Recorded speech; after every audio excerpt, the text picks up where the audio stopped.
kita memahami, mengupayakan hati yang berkilau itu lebih besar dari semua kebutuhan manusia. Dan salah satu fungsinya Nabi diturunkan dalam kehidupan kita itu untuk mensucikan hati kita. Makanya Allah sampaikan dalam surat Al-Jumu'ah, "Walladzi ba'atsa fil ummiyina rasulan minhum yatlu 'alaihim ayatihi wa yuzakkihim." Tuh. Sesungguhnya Allah itu mengutus seorang nabi dari kalangan ummi adalah untuk mengajarkan kepada kalian adalah Alkitab dan membersihkan hati kalian. Dan membersihkan hati kalian. Wa yu'allimuhumul kitab, dan mengajarkan kepada kalian kitab yang dulunya kalian tidak mengerti. Kenapa? Betapa pentingnya kondisi hati ketika kondisi hati kita berkilau di hadapan Allah. Makanya Masya Allah, inilah yang menjadikan akhirnya kita paham, tidak ada yang penting dalam ibadah kita kepada Allah kecuali mengkondisikan hati. Sholat tetap diperhatikan. Bukan berarti setelah ini antum meremehkan amalan zahir. Wallahi itu salah. Kalau ada yang sampai meremehkan amalan zahir setelah ikut kajian ini, itu salah dia. Jangan sampai nanti malam dibangunkan istrinya untuk sholat tahajud. Ayo sholat tahajud. No, nggak ikut kajian tadi malamnya. Jangan gitu. Berapa banyak orang yang tidak tahajud masuk surga? Bukan itu intinya. Tapi intinya adalah bagaimana mengkondisikan hati merupakan perkara dan pekerjaan yang harusnya kita lakukan. Orang sering kemudian berkata, saya belum sholat duha, tapi dia belum bisa berkata bagaimana kondisi hati saya. Dan itulah yang menjadikan kita memahami hati yang berkilau itu berharga di sisi Allah. Sekarang kita bahas sebentar. Ini waktunya sudah dikasih kode, tinggal 5 menit. Saya akan sampaikan sifat hati yang berkilau dan hati yang salim itu kayak apa. Ibnu Qudamah berkata, setidaknya ada 5 kondisi hati yang menunjukkan bahwasanya hati kita ini hati yang berkilau di hadapan Allah. 1, hati adalah hati yang tunduk kepada kitabullah dan patuh terhadap syariat Rasulullah.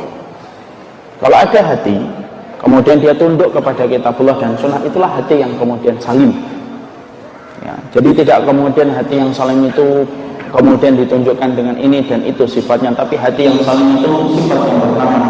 Hati yang salim adalah hati yang tunduk dan patuh terhadap kitabullah dan sunnah.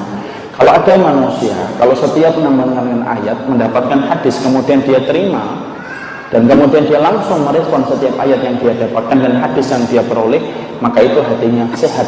Hati yang sehat itu memantulkan apa yang ada di dalam kitabullah, terpantul dalam kehidupan dia sehari-hari. Makanya kalau sudah berhadapan dengan kitab dan sunnah, tinggalkan akal dulu, tinggalkan perasaan, tinggalkan keinginan. Kenapa? Sudah tidak ada yang berhak mengintervensi kehidupan kita kecuali Allah dan Rasulnya. Jangan suka bantah-bantah setiap perintah syariat yang Allah yang datangkan dalam kehidupan kita. Walaupun kadang-kadang perasaan kita belum bisa menerima, kalahkan perasaannya, tundukkan hati dan jiwanya untuk tunduk kepada kitabullah dan sunnah.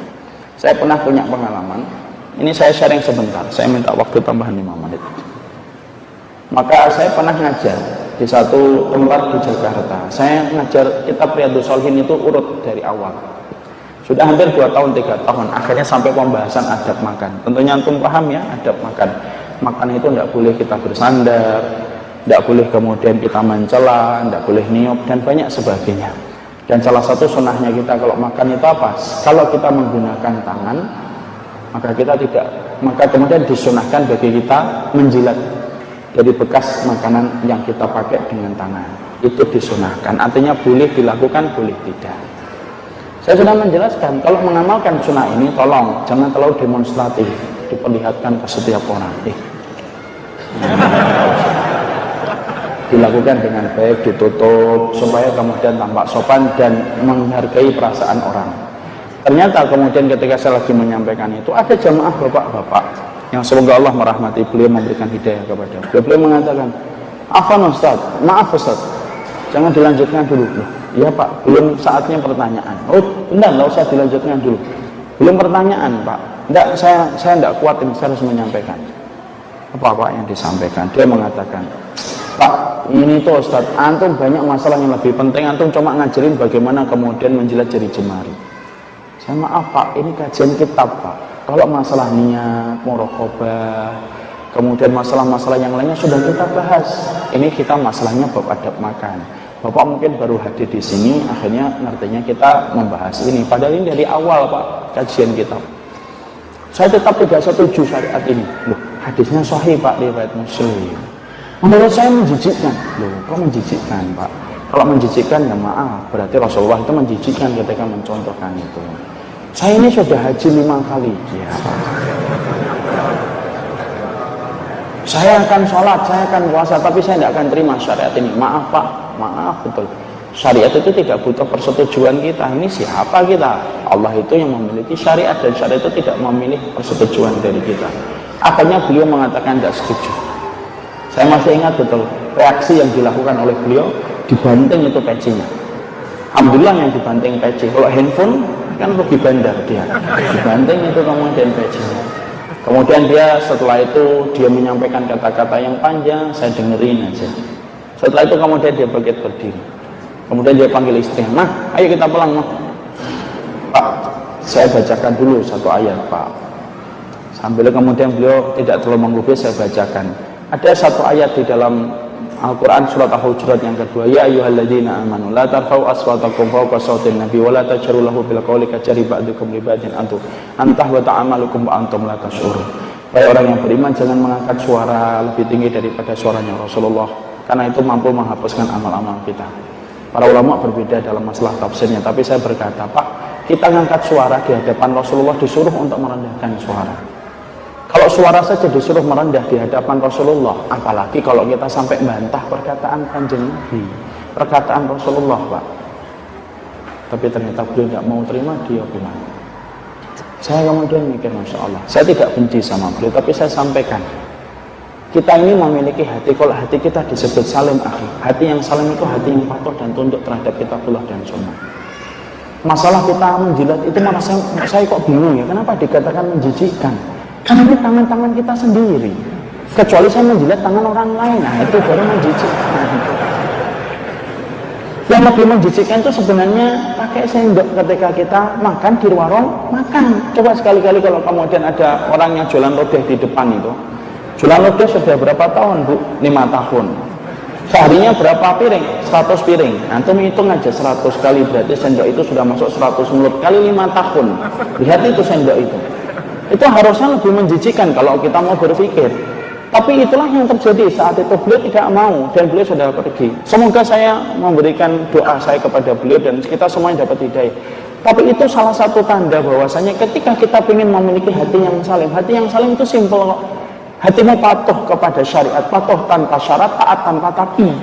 Dan itu menjadikan hati kita menjadi hati yang salim. Itu yang pertama. Yang kedua, hati yang salim itu adalah hati yang selalu ikhlas di dalam berkata dan berbuat. Kalau dia beribadah, tidak diniatkan untuk dunia dan tidak diniatkan untuk pujian manusia. Saya ingatkan ikhwan, ada ibadah cita rasa dunia. Apa itu ibadah cita rasa dunia? Ibadah tapi diniatkan untuk mendapatkan dunia, itu tidak boleh. Salat supaya rezekinya lancar. Puasa supaya ujian anak-anaknya berhasil, tidak boleh. Kalau kita sholat, kita puasa, kita sedekah, kita niatkan untuk membangun ibadah kita dan membangun rumah kita di surga, bukan membangun rumah kita di dunia. Makanya hati yang salim, hati yang berkilau, yang kedua itu memiliki sifat apa? Hati itu tidak pernah meniatkan dalam setiap perkataan dan perbuatan kecuali Allah. Dan perkara yang menghilangkan keikhlasan kita itu dua. Satu, orang yang meniatkan dunia atas ibadahnya. Dua, orang yang meniatkan pujian manusia ketika dia beribadah. Makanya tolong kita bantu saudara kita. Kalau ada saudara kita yang salih, tidak usah dipuji di depan dia langsung. Kenapa? Pujian itu bisa memecahkan kaca hatinya. Karena sesungguhnya pemilik hati kaca itu apa? Itu adalah manusia. Tidak usah dipuji supaya menjaga keikhlasannya. Dan hati yang berkilau itu yang kedua. Hatinya selalu ikhlas. Kalau dia berbuat sesuatu itu karena Allah dan bukan untuk dunia dan pujian. Yang ketiga, Ibnu Qudamah mengatakan hati yang berkilau itu hati yang tidak punya hasad. Dia kalau memandang orang beriman itu selalu memandang dengan rasa cinta kasih.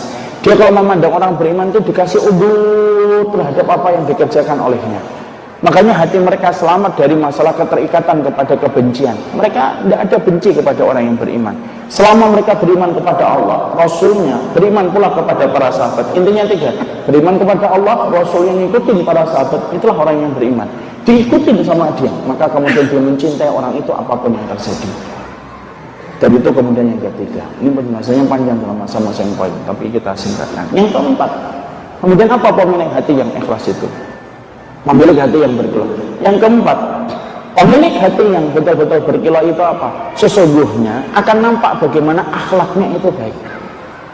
Karena sesungguhnya akhlak itu cermin dari kondisi hati. Kalau akhlaknya buruk itu mencerminkan bagaimana hatinya. Orang kok sering ngomong macam panjang lebar gitu, buruk-buruk yang dipandang olehnya, sering menyakiti, sering mendolimi, maka itu merupakan cermin dari kondisi hatinya. Karena sesungguhnya teko tidak pernah mengeluarkan kecuali isi teko. Kalau tekonya itu isinya teh, keluarnya teh. Kalau isinya kemudian kopi, keluarnya kopi. Tidak pernah ada kemudian isi teko itu kopi yang keluar teh. Kalau ada, saya beli teko itu. Karena tidak ada. Makanya kemudian di situ akhirnya apa? Akhlaknya itu jadi akhlak yang baik. Makanya kalau antum dapatin ada orangnya akhlaknya baik, itu hatinya bersih. Sampai kemudian ketika hatinya bersih, maka dia menjaga kehidupan akhlaknya dengan akhlak yang baik. Dan itu terjadi ketika orang itu hatinya berkilau. Dan yang terakhir, orang yang kemudian hatinya berkilau, kata Ibnu Qudamah, dia membenci apapun yang dibenci oleh Allah. Bukan hanya mencintai apa yang dicintai oleh Allah, tapi dia juga membenci apa yang dibenci oleh Allah. Kenapa antum benci sama orang pacaran? Karena Allah membenci perilaku itu kepada orang ketika mereka sebelum halal, mereka sudah gandeng kemana-mana, dan itu terjadi dalam yang haram. Kenapa antum benci kepada homo dan betul-betul mentang homo itu tidak bisa masuk ke Indonesia? Karena dia dibenci oleh Allah, karena homo merupakan satu perbuatan yang dibenci oleh Allah, sampai tingkat hukuman homo itu paling berat dalam hukum Islam. Kenapa antum benci sama zina? Kenapa antum benci sama orang yang mau menemperhatkan aurat? Karena Allah membencinya. Kalau hati anak dan antum berkilau di hadapan Allah, selera kita membenci itu sesuai dengan keinginan yang ditetapkan oleh Allah. Kalau Allah benci, kita benci. Membencinya orang yang hatinya berkilau itu tidak dengan nafsu, tapi membencinya itu dengan ilmu sebagaimana yang Allah turunkan. Makanya orang yang berkilau pasti punya ghirah. Ghirah itu apa? Cemburu karena Allah. Dia marah kalau sudah dinistakan apa yang telah disyariatkan oleh Allah. Dia marah ketika kemudian melihat kemaksiatan terjadi di atas muka bumi. Kenapa? Hati yang berkilau tidak bisa melihat kemaksiatan dan kezaliman yang terjadi di atas muka bumi. Inilah 5 perkara. Moga-moga saya dan antum termasuk pemilik hati ini. Maka sesungguhnya ada 5 sifatnya: tunduk dan patuh.